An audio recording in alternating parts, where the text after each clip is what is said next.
when people tamper with the scene, it could certainly lead to more problems. First at 6, prosecutors talk about why the murder trial for Jermaine Gaddison was declared a mistrial. Thanks so much for joining us at 6. I'm Patsy Kelly. Gaddison is one of 2 men accused in the 2021 killing of Josier Wilson of Surfside Beach. Wilson died in the hospital days after the shooting at Donnie's Saloon in Myrtle Beach. News 13's Jackie Labrizzi reported on the trial last week and then was back at the courthouse today to talk to 15th Circuit Solicitor Jimmy Richardson. Judge Alex Hyman declared a mistrial 3 days into Gaddison's trial.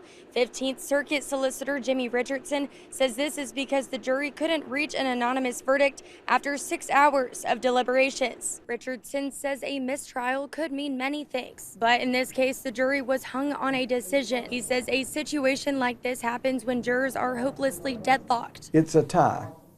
In football and baseball, we hate that uncertainty or that tie. But it is an adversarial system, and sometimes, a couple of times a year, a case may end in mistrial.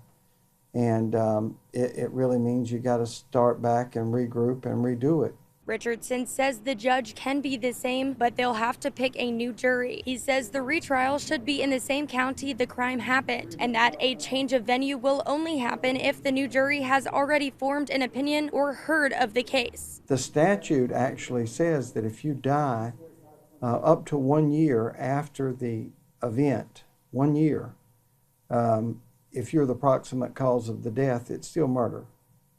So this was 11 days. Richardson says he's not sure why an autopsy wasn't done by the police. He says this is rare in a homicide because it helps provide more evidence. Richardson says this may have altered the jury's decision in the case, as well as another problem. He says some evidence was also cleaned up by bar staff the night of the shooting.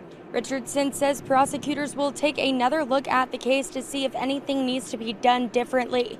He says Gaddison will stay in pretrial detention at J. Reuben Long until then, or until he has a bond hearing. Reporting in Conway, Jackie Labrizzi, News 13.